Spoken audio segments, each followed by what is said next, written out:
Mimpi-mimpi ini sudah datang kepadaku sejak kecil. Mimpi pertamaku datang saat aku berusia sekitar 5 tahun. Setelah itu, ketika aku berusia 10 atau 11 tahun, aku juga mulai punya keinginan untuk bisa melihat Khatamun Nabiin, Nabi Muhammad SAW dalam mimpiku. Jadi, aku banyak membaca syalawat dan banyak berdoa kepada Allah Subhanahu wa Ta'ala, tapi aku belum mendapat mimpi itu juga, jadi aku pun berhenti. Namun, kira-kira saat aku berusia 13 tahun, untuk pertama kalinya aku melihat Allah Subhanahu wa Ta'ala dan Nabi Muhammad SAW dalam mimpiku. Mimpi itu sudah pernah aku ceritakan sebelumnya. Itu terjadi di lapangan kriket, di mana ada anak-anak lain seumuranku. Kami semua sedang bermain kriket. Lalu Allah Subhanahu wa Ta'ala bertanya kepada Nabi Muhammad SAW, dari anak-anak ini, anak mana yang kamu pilih? Tolong tunjukkan padaku. Kemudian Nabi Muhammad SAW melihat semua anak-anak itu, dan akhirnya beliau melihat ke arahku, lalu menunjukku dengan jarinya dan berkata, "Ya Allah, aku memilih anak ini." Lalu Allah Subhanahu wa Ta'ala berkata, "Baiklah, sekarang mari kita pergi dari sini." Kemudian keduanya pergi, tapi aku tetap berdiri di sana, berpikir, mengapa Nabi Muhammad SAW memilihku? Padahal ada anak-anak lain yang lebih baik dariku, tapi mengapa tidak memilih mereka? Disitulah mimpinya berakhir. Setelah itu, aku masih mendapat mimpi-mimpi. Kadang mimpi hujan turun, kadang ada seseorang yang mengejarku, dan Allah Subhanahu wa Ta'ala menyelamatkanku dari orang itu. Belakangan aku baru tahu bahwa sebenarnya itu adalah Dajjal. Lalu, ketika aku berusia 17 tahun, rangkaian mimpi ini terus berlanjut. Maksudnya, mimpi-mimpi ini tidak pernah berhenti sejak saat itu hingga sekarang. Bahkan jika aku tidur hanya 15 atau 20 menit, pasti aku mendapat mimpi, entah itu mimpi kecil atau besar. Jadi, rangkaian mimpi ini masih terus berlanjut sampai hari ini, dan di dalamnya Nabi Muhammad SAW dan Allah Subhanahu wa Ta'ala, sebagian mimpi yang aku alami memang ada kehadiran mereka, dan ada juga mimpi-mimpi lain di mana mereka tidak hadir. Lalu mimpi-mimpi itu nantinya menjadi kenyataan. Jadi aku selalu berpikir bahwa janji-janji Allah Subhanahu wa Ta'ala itu nyata. Ada satu mimpi di mana untuk pertama kalinya Allah Subhanahu wa Ta'ala berbicara langsung kepadaku, dan dalam mimpi itu Allah Subhanahu wa Ta'ala menyebutkan tentang janji-janjinya. Mimpi itu aku alami pada tahun 1994. Dalam mimpi itu, Allah Subhanahu wa Ta'ala berkata, "Qasim, janji-janji yang telah aku buat denganmu, aku pasti akan menepatinya. Dan jika aku tidak bisa menepati janjiku, maka aku bukanlah raja seluruh alam semesta." Kata-kata Allah Subhanahu wa Ta'ala itu masih aku ingat persis sampai hari ini. Jadi, aku dulu berpikir bahwa janji-janji Allah Subhanahu wa Ta'ala itu hanya sebatas itu saja. Misalnya ada seorang gadis yang sering muncul dalam mimpiku. Jadi aku mengira janji Allah Subhanahu wa Ta'ala itu adalah aku akan menikah dengannya dan semuanya akan berakhir bahagia. Jadi aku sama sekali tidak pernah memikirkan ke arah lain, bahwa mimpi-mimpi yang Allah Subhanahu wa Ta'ala tunjukkan kepadaku tentang kiamat, yang bisa dikatakan adalah tanda-tanda besar kiamat, Ya'juj dan Ma'juj, Dajjal, Isa alaihissalam, dan mimpi-mimpi tentang hari kiamat, aku tidak pernah benar-benar memperhatikan mimpi-mimpi itu. Mimpi-mimpi seperti itu aku alami antara tahun 2003 sampai 2005. Sangat banyak mimpi tentang Dajjal, Isa alaihissalam, Ya'juj dan Ma'juj, tanda-tanda kiamat, Ghazwatul Hind, dan mimpi-mimpi tentang hari kiamat.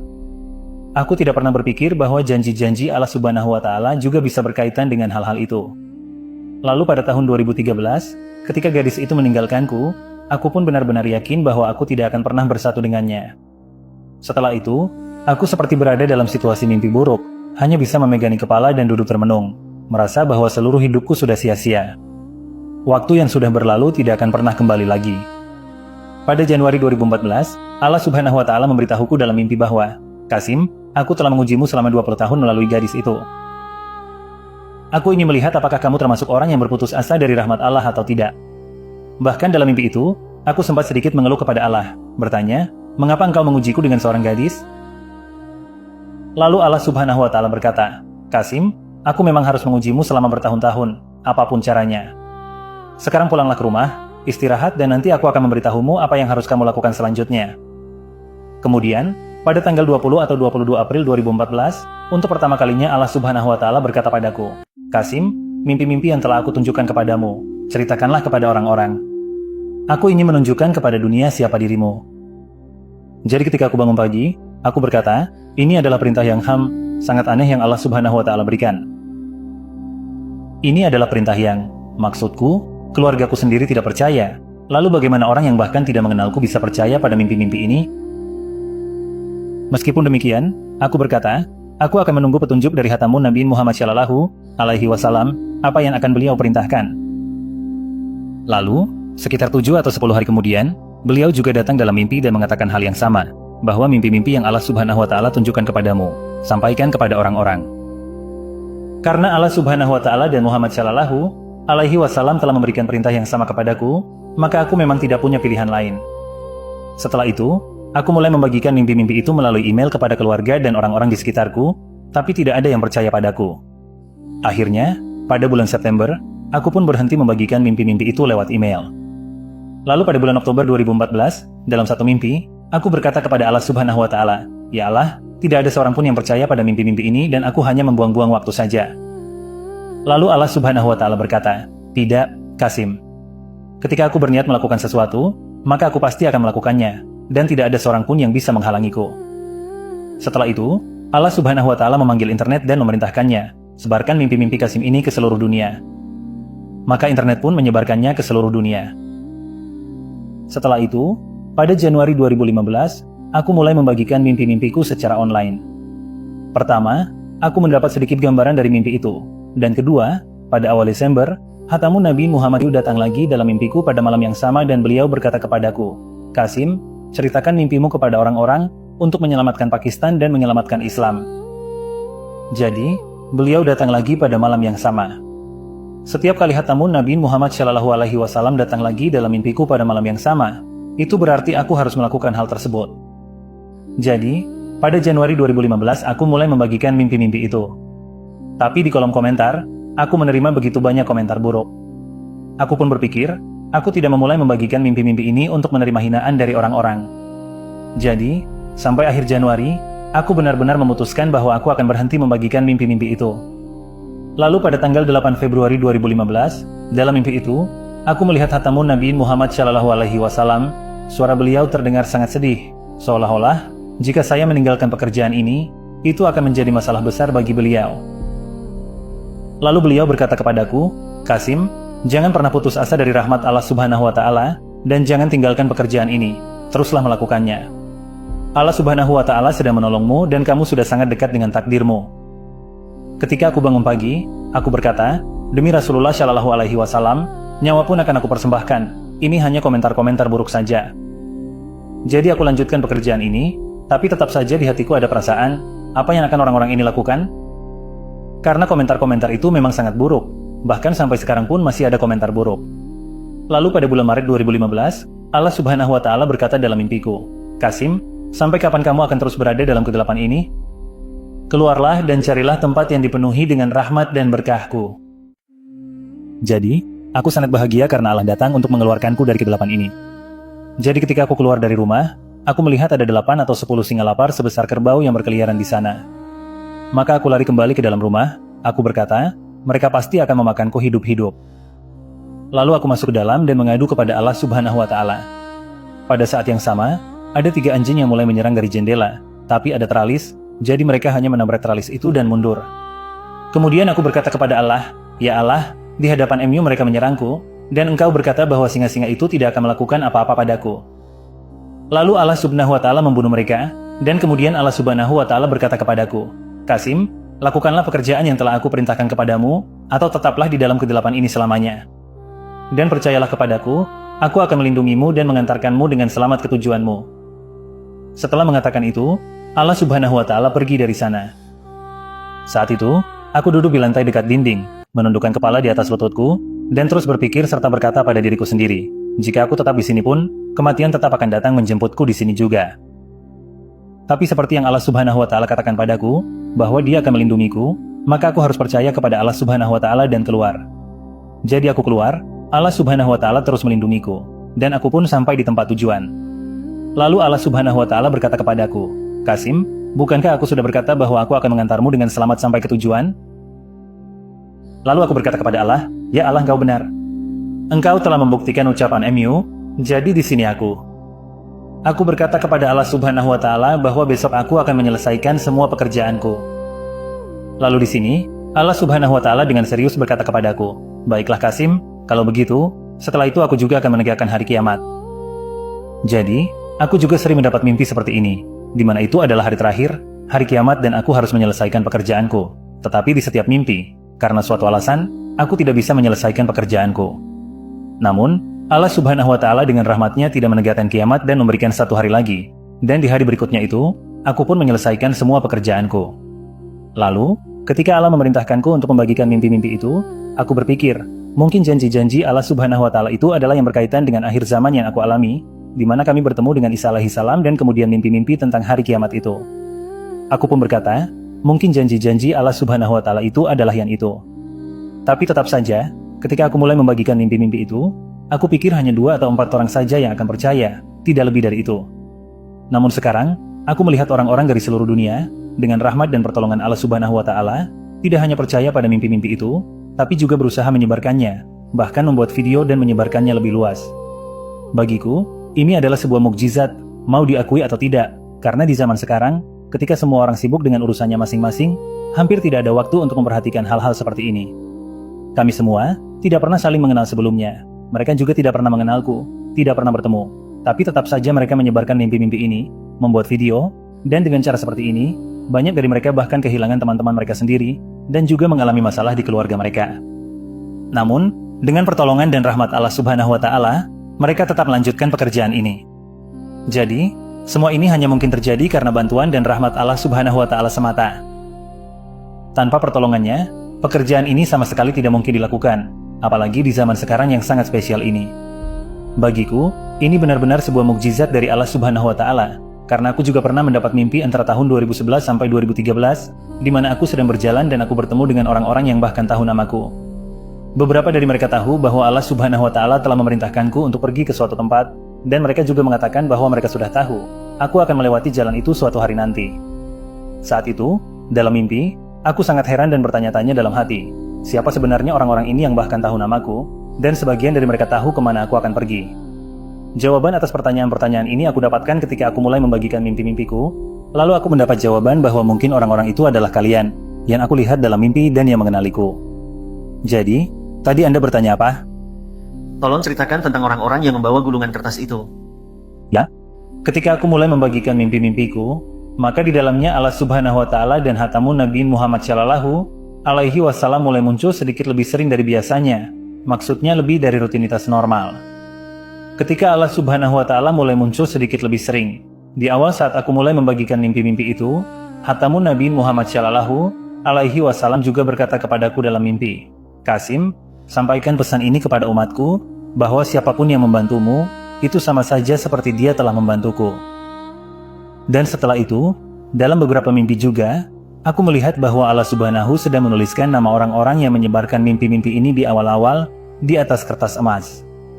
Aku juga melihat dalam mimpi bahwa orang-orang terbaik dari umat ini akan menjadi yang pertama percaya pada mimpi-mimpi ini, lalu mimpi-mimpi ini akan menyebar, kemudian orang-orang yang sedikit lebih tinggi derajatnya akan percaya, lalu bahkan orang-orang yang terkait dengan media akan percaya, lalu beberapa politisi, dan seterusnya. Dan dengan cara seperti itu, mimpi-mimpi ini akan menyebar begitu luas sehingga bahkan Kepala Staf Angkatan Darat Pakistan pun akan mengetahui tentang mimpi-mimpi ini dan akan mendengarkannya.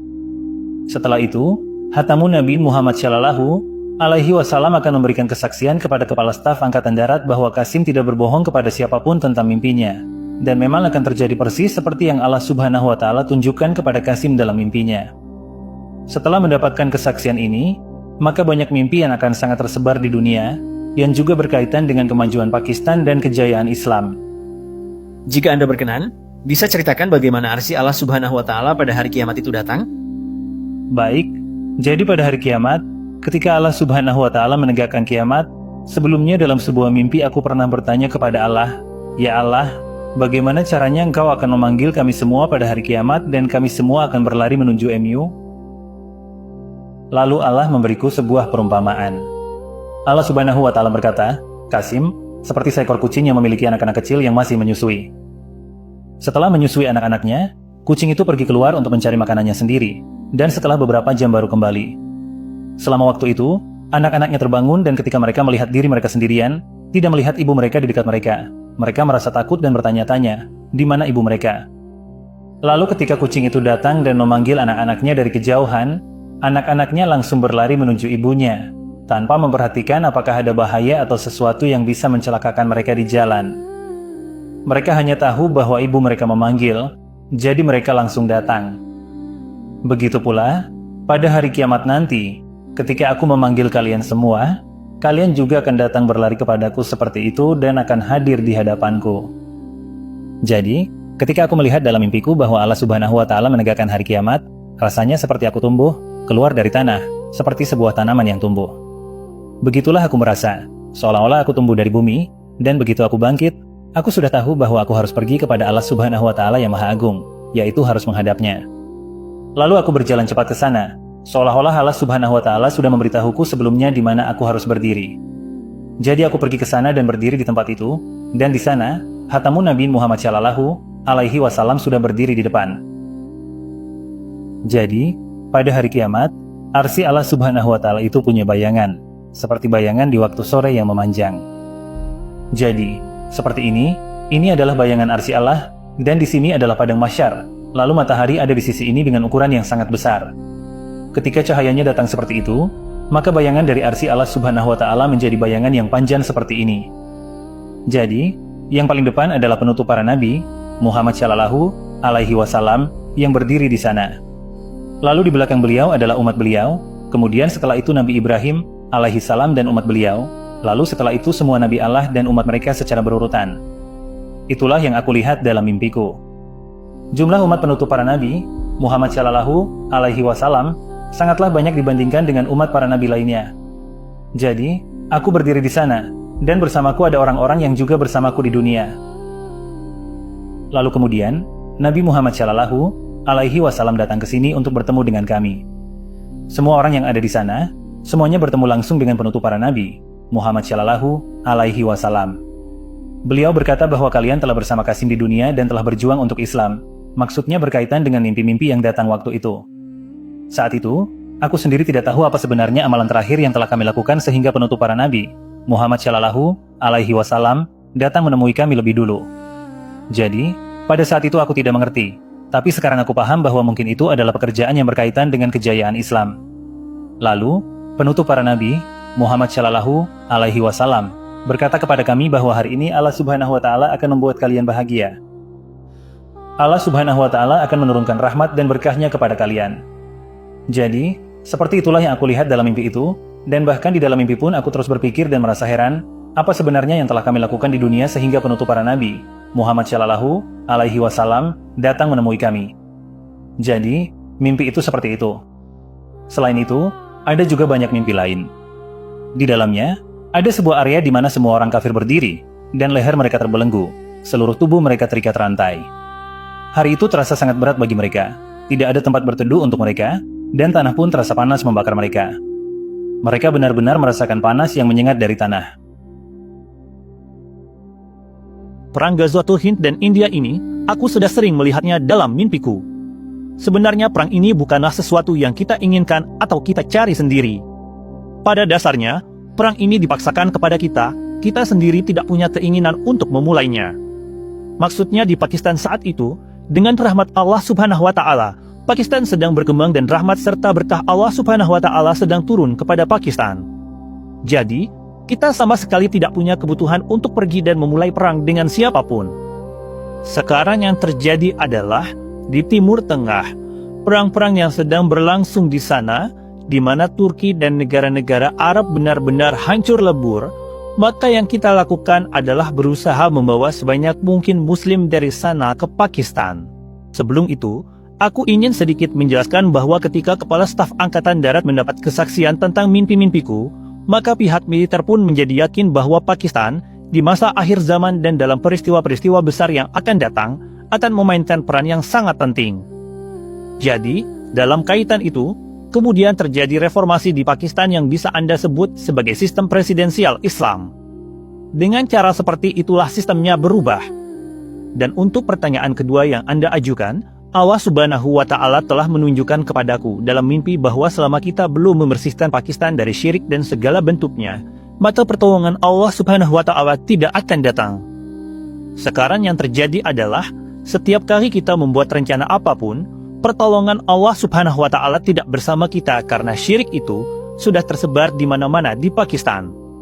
Sekarang, syirik itu bukan hanya berarti menyekutukan Allah Subhanahu wa Ta'ala dengan sesuatu yang lain. Patung-patung ini, berhala-berhala, dekorasi yang dibuat atas nama seni dan budaya, serta gambar-gambar besar yang kita pajang di papan reklame, semua benda fisik ini yang bisa Anda lihat di mana-mana, itu juga merupakan bentuk syirik. Sekarang, di Mekah, di Ka'bah itu sendiri, dulu ada 360 berhala yang diletakkan di sana. Jadi, apakah itu berhala-berhala yang dulu, atau berhala-berhala yang dibuat di zaman sekarang atas nama seni dan budaya, semuanya sama saja. Keberadaan atau eksistensi mereka itu tetap sama. Hanya bentuknya saja yang berbeda, tidak ada masalah lain, tidak ada perbedaan lain. Jika Anda lihat, di zaman sekarang, dari satu kota saja kamu bisa menemukan lebih dari 360 patung seperti itu. Jadi, hal-hal seperti ini semuanya hanya berbeda dalam bentuk saja. Sekarang, Nabi Ibrahim menghancurkan berhala-berhala itu.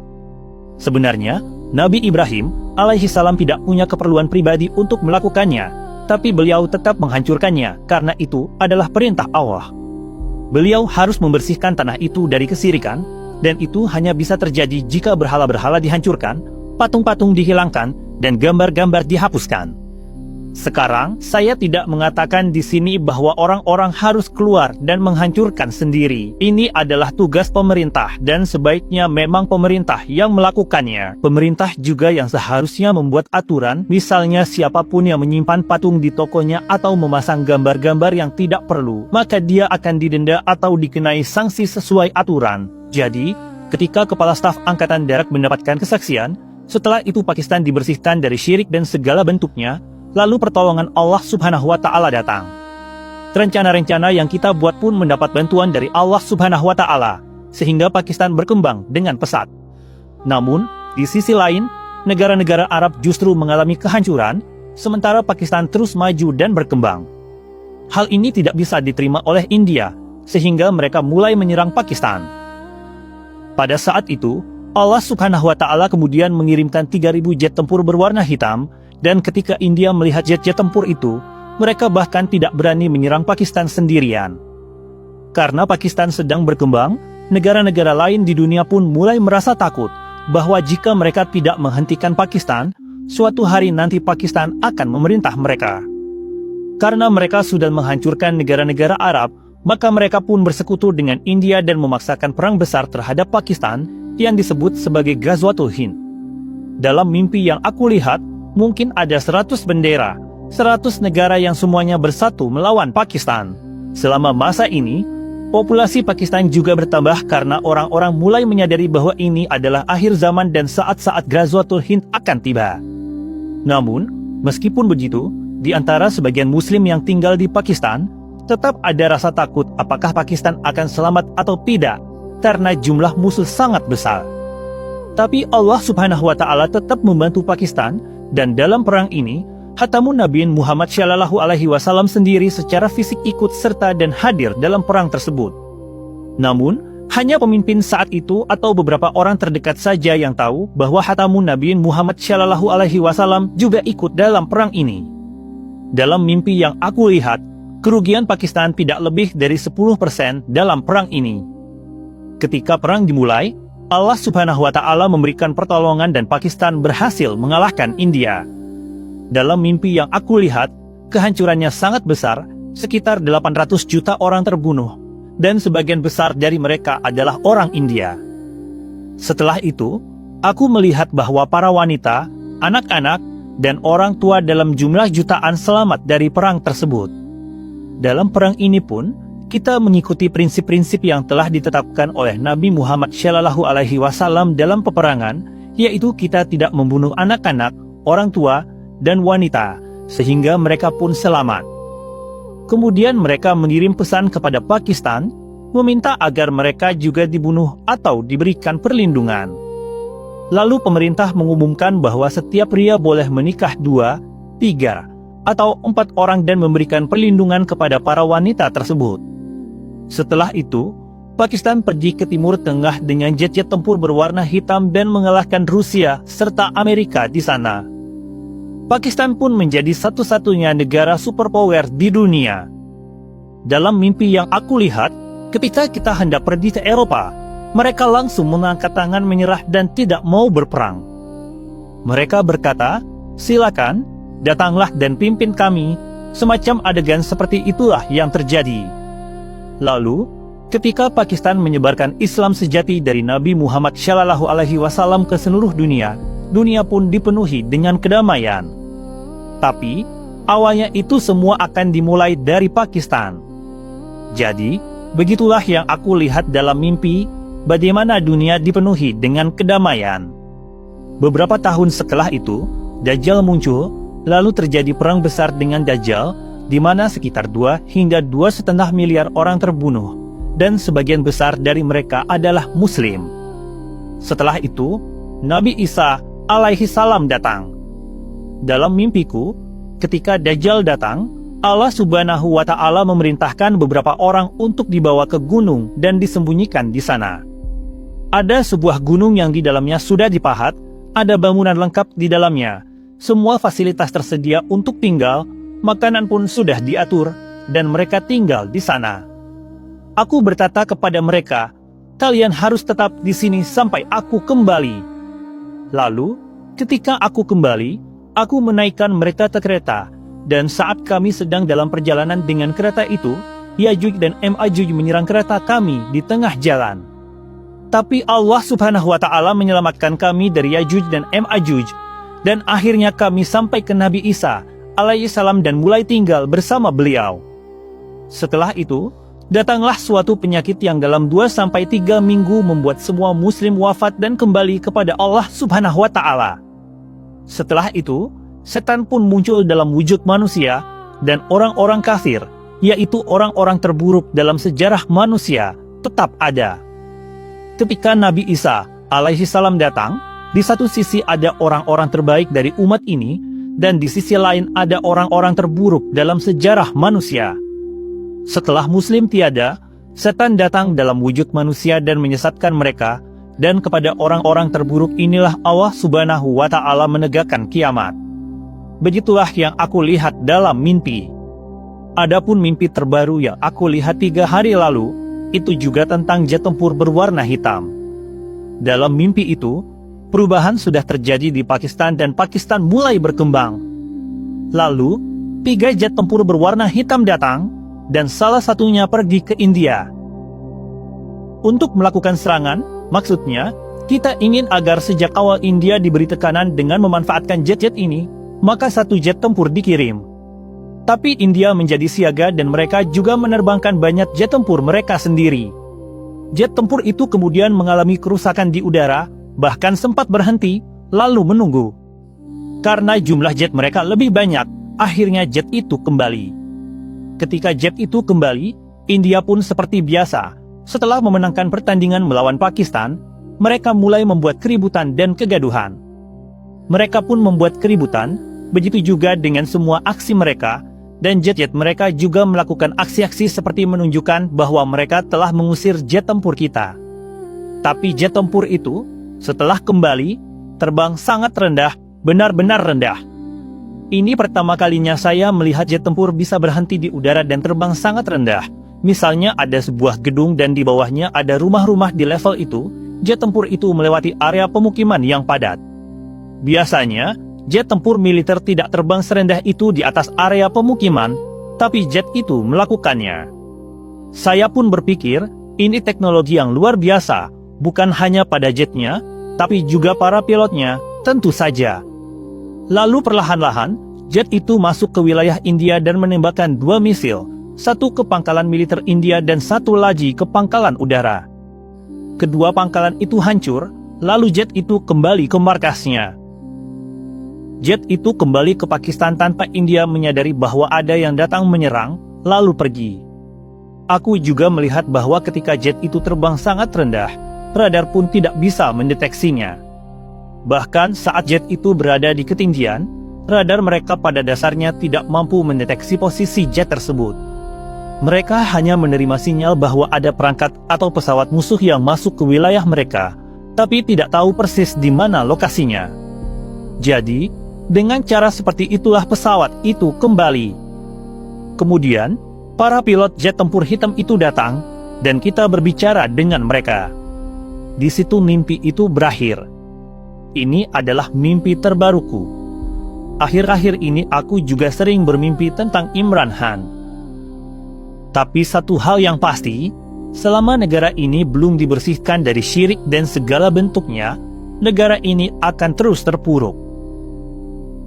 Orang-orang sering bertanya padaku, dan aku selalu menjawab bahwa selama kita belum membersihkan negara ini dari syirik, pertolongan Allah Subhanahu wa Ta'ala tidak akan datang. Jika pertolongan Allah Subhanahu wa Ta'ala tidak datang, itu artinya negara ini akan terus terpuruk. Jadi, yang aku rasakan, meskipun aku sebenarnya tidak ingin mengatakannya, tapi aku merasa bahwa di negara ini akan muncul lebih banyak masalah lagi.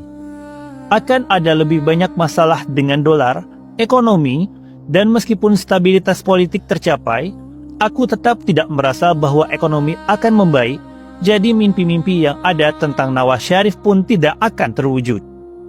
Dan Pakistan tidak akan kembali baik. Tapi semoga Allah Subhanahu wa Ta'ala memberi kebaikan. Aku hanya bisa berkata semoga Allah menolong Pakistan, insya Allah. Namun, seiring meluasnya mimpi-mimpi itu, kesadaran masyarakat tentang syirik dan bentuknya juga akan meningkat, sehingga orang-orang akan lebih berhati-hati menjaga diri mereka.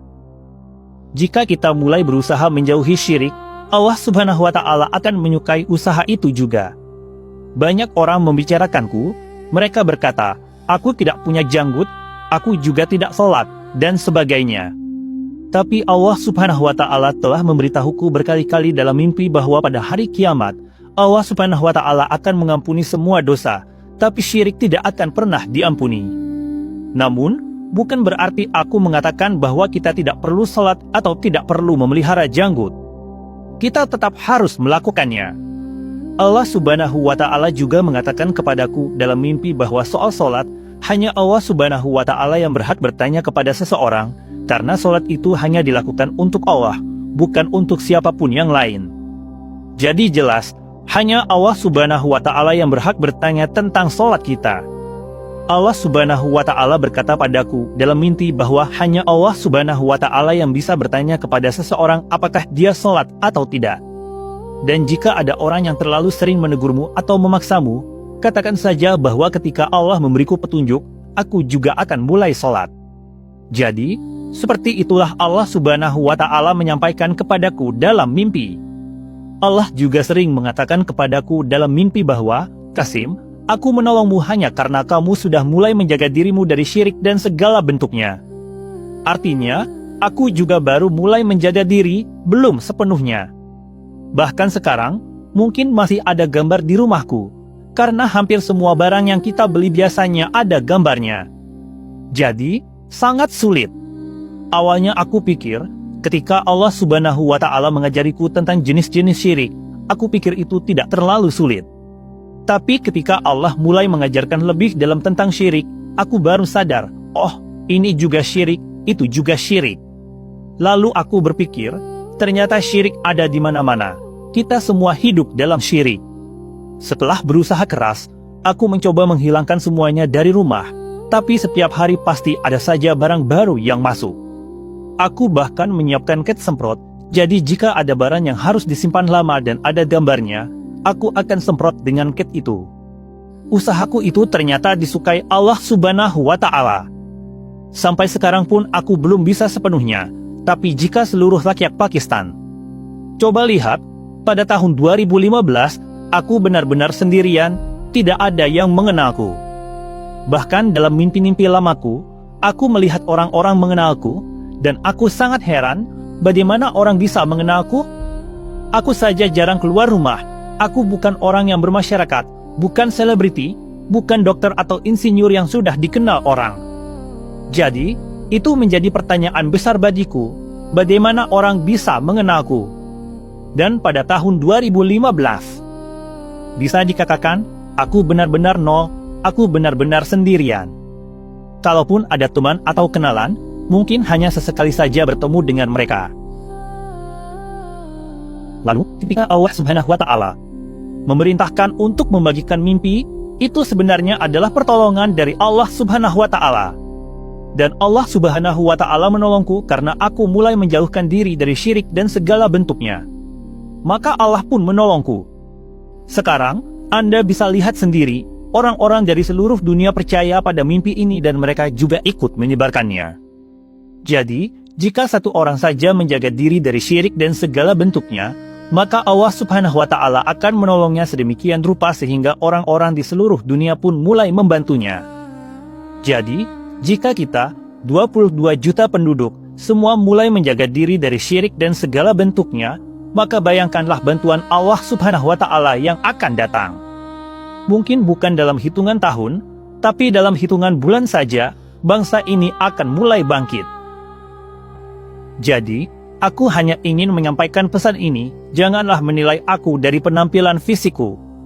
Fokuslah pada pesan ini, bahwa Allah Subhanahu wa Ta'ala telah memberitahuku dalam sebuah mimpi, Qasim, dunia ini belum pernah dipenuhi syirik sebanyak sekarang ini. Jadi ketika Allah mengajarkan dan memberitahuku apa itu syirik, ternyata di mana-mana hanya ada syirik. Ketika kita menonton film, Allah Subhanahu wa Ta'ala berfirman bahwa Allah adalah Tuhan seluruh alam semesta, Tuhan semua dunia. Jadi, film itu sendiri juga merupakan sebuah dunia. Memang itu hanyalah cerita Fiktif yang diciptakan, tetapi pencipta atau Tuhan dari dunia itu pun hanya bisa Allah, Rabbul Alamin. Jadi sekarang, jika kita lihat film-film India, mereka bahkan memulai dengan menampilkan gambar dewa palsu mereka, dan di dalam film juga mereka menunjukkan bahwa dewa palsu itu membantu sang pahlawan sehingga dia berhasil. Lalu cerita itu kita bagikan lagi ke teman-teman kita. Meskipun kita tidak benar-benar mempercayainya dalam hati, tapi kita tetap menceritakan hal itu, kan? Artinya, sampai batas tertentu kita percaya bahwa cerita film itu benar, naudzubillah, bahwa benar-benar dewa palsu itu membantunya dan dia berhasil. Jadi, secara tidak langsung kita mengakui keberadaan dewa palsu itu. Kita sedang menginformasikan hal itu, makanya kita terus membagikannya. Kalau tidak, kita tidak akan membagikannya sama sekali. Artinya, syirik ini sudah sangat meresap di kalangan kita, umat muslim. Ada seorang saudara salat dari Amerika yang pergi umrah, lalu aku berkata padanya, coba Anda perhatikan, apakah hal-hal seperti ini juga ada di Masjidil Haram dan Masjid Nabawi? Lalu dia melihat ada seseorang yang memakai kaos dengan gambar singa besar di bagian belakangnya, dan orang itu sedang duduk di Masjid Nabawi untuk sholat. Ada sebuah hadits yang mengatakan bahwa di tempat yang ada gambar, malaikat rahmat Allah tidak akan datang ke sana. Jadi karena satu orang itu, malaikat rahmat Allah pun tertahan untuk orang-orang lainnya juga. Sekarang, ada sebuah peristiwa, yaitu ketika pulang dari perang dan Nabi Muhammad SAW kembali ke rumahnya, beliau melihat ada tirai di jendela yang bergambar seekor burung. Maka Rasulullah SAW dengan marah menurunkan tirai itu dan melemparkannya, lalu beliau berkata kepada Aisyah radhiyallahu anha agar jangan pernah lagi membawa benda seperti itu ke dalam rumahnya. Padahal itu hanya sebuah sketsa, namun beliau tetap menurunkannya dengan marah dan membuangnya. Jadi, patung-patung dan hal-hal seperti itu adalah perkara yang jauh lebih besar. Maka kita harus selalu menjaga diri dari syirik dan segala bentuknya dalam keadaan apapun. Kapan waktu yang benar-benar tepat untuk hijrah ke Pakistan? Kak Goning menanyakan hal ini, sebuah pertanyaan yang datang secara langsung darinya, dan pertanyaan kedua adalah seseorang telah bermimpi tentang dukhan yang ditanyakan oleh Muhammad Naid, yaitu kabut asap atau dukhan. Dukhan itu bukan kabut asap. Saya pernah melihat dalam mimpi badai debu yang terjadi di wilayah Palestina karena disebabkan oleh ledakan di dasar sebuah gedung dan menyebar ke seluruh negara Arab. Ada begitu banyak debu sehingga cahaya matahari tidak mencapai bumi. Mimpi itu mungkin bersifat simbolis yang mewakili Perang Dunia Ketiga. Wallahu alam. Waktu yang tepat untuk datang ke Pakistan adalah ketika kalian melihat mimpi-mimpi mulai banyak tersebar di kalangan orang-orang Pakistan. Dan ketika kondisi di Pakistan sudah mulai membaik, artinya ketika kalian melihat mimpi-mimpi semakin banyak tersebar dan orang-orang Pakistan mulai menghilangkan syirik dan bentuk-bentuknya dari negara, maka setelah itu pertolongan Allah Subhanahu wa Ta'ala akan datang ke Pakistan insyaallah. Karena kalian bukan orang Pakistan yang akan datang ke Pakistan, maka akan sangat sulit bagi kalian untuk tinggal di sini dalam kondisi seperti saat ini, dan situasi saat ini sedang tidak baik. Jadi ketika situasinya membaik, kalian bisa datang ke Pakistan, insya Allah. Untuk pertemuan Zoom, kami membicarakan tentang syirik dan bentuk-bentuknya, dan saya menceritakan tentang bagaimana mimpi itu datang dan bagaimana Allah Subhanahu wa Ta'ala membantu kita. Dan kami berbicara tentang Ghazwatul Hind, kami berbicara tentang situasi terkini, dan saya berbagi mimpi terbaru saya tentang jet tempur hitam. Hasil pertemuan ini telah diterjemahkan oleh saudara Talha. Jadi insya Allah akan dibagikan insya Allah. Baiklah Zishan, pertanyaan pertama Anda, apakah ada sesuatu yang ingin ditanyakan? Assalamualaikum saudara Qasim. Waalaikumsalam. Pertanyaan saya adalah seperti yang Anda lihat dalam hal ini, Kepala Staf Angkatan Darat muncul dalam mimpi Anda bersama Nabi Muhammad SAW, dan kemudian setelah itu beliau bertemu dengan Anda dan Anda melakukan banyak diskusi dengan mereka. Pertanyaan saya di sini adalah, apakah mereka pernah memberitahukan kepada Anda strategi tertentu tentang langkah-langkah apa saja yang harus diambil terlebih dahulu dan langkah-langkah apa yang diambil setelahnya dalam rangka melakukan reformasi di Pakistan? Terima kasih banyak. Waalaikumsalam. Ketika Kepala Staf Angkatan Darat mendapatkan kesaksian, maka militer pun menjadi yakin bahwa dalam peristiwa-peristiwa yang akan datang, Pakistan harus memiliki tanggung jawab yang sangat besar. Dan untuk itu, hal yang paling penting adalah ekonomi Pakistan harus stabil terlebih dahulu. Jika ekonomi tidak berkembang dengan signifikan, hal-hal ini juga tidak akan terjadi. Bahkan dalam salah satu mimpi saya juga melihat Angkatan Darat Pakistan seharusnya menggandakan jumlah personelnya agar dapat menangani peristiwa yang akan datang dengan lebih mudah. Jadi selain tentang syirik,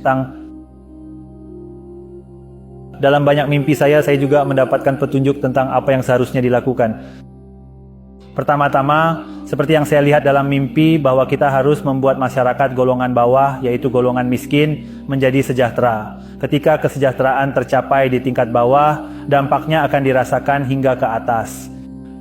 Saya juga telah diperlihatkan dalam mimpi bagaimana kita dapat mengembangkan jalan dan sistem pembuangan limbah yang lebih efisien. Apa yang saya lihat dalam mimpi lama saya, bahwa kita akan membuat sebuah sistem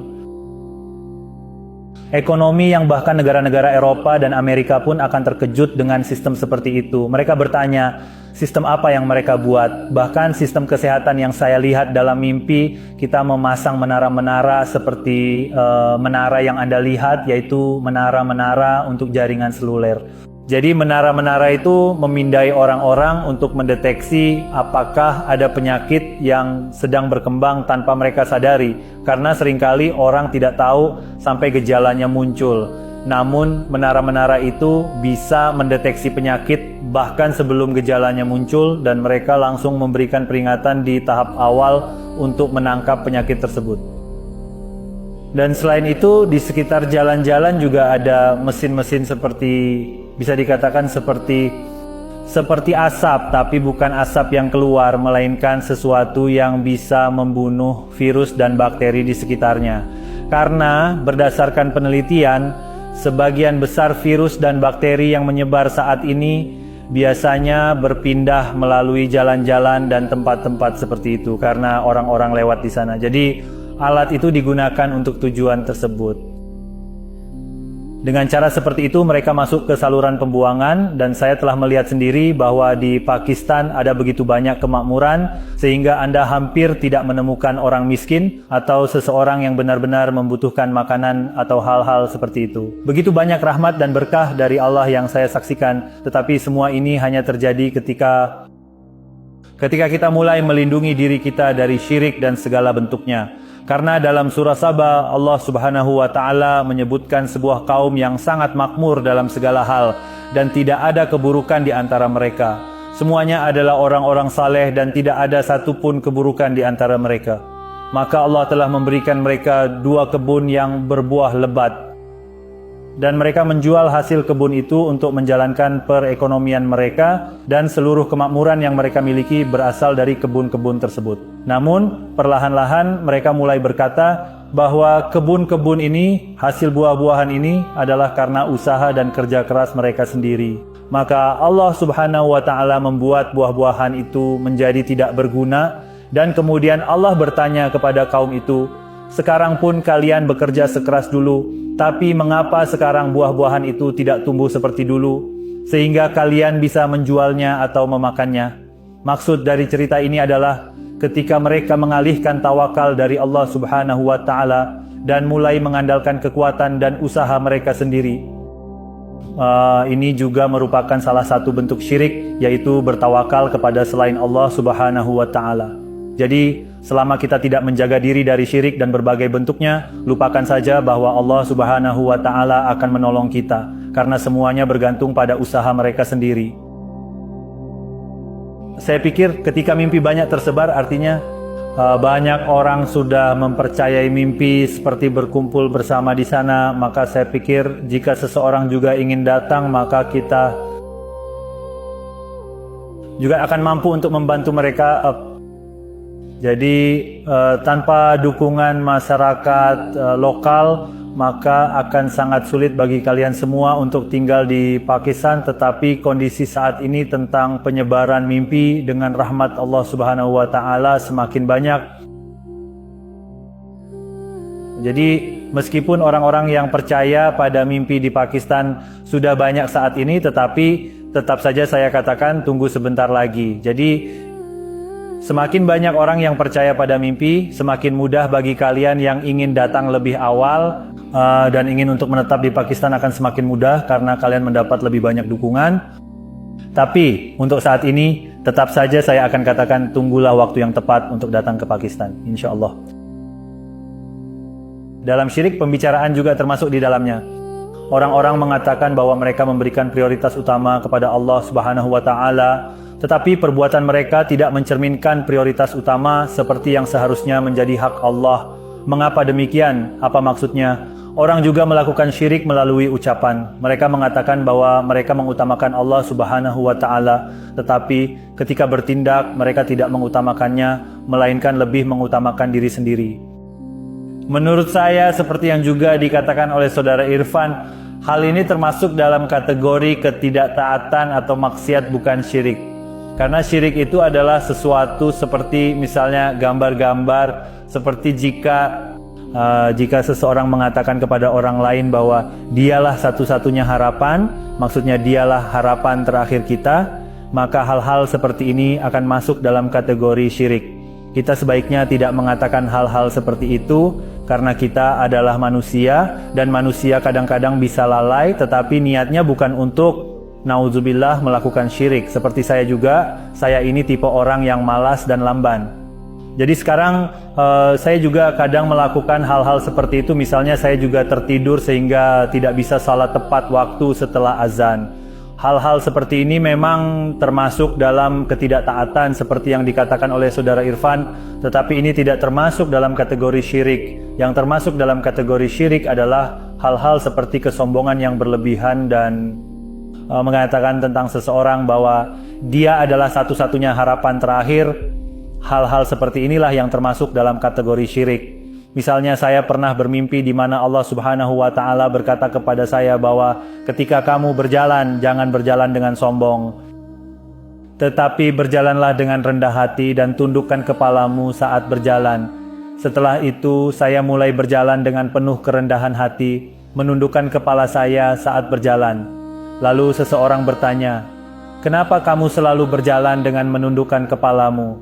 Lalu dalam mimpi yang lain, Khatamun Nabiyyin Muhammad sallallahu alaihi wasallam berkata kepadaku, "Qasim, tundukkanlah kepalamu saat berjalan dengan niat bahwa jika aku bukan manusia dan tidak harus melakukan pekerjaan dunia atau beribadah, maka aku akan selalu bersujud di hadapan Allah Subhanahu wa Ta'ala. Maka berjalanlah dengan menundukkan kepala dengan niat seperti itu."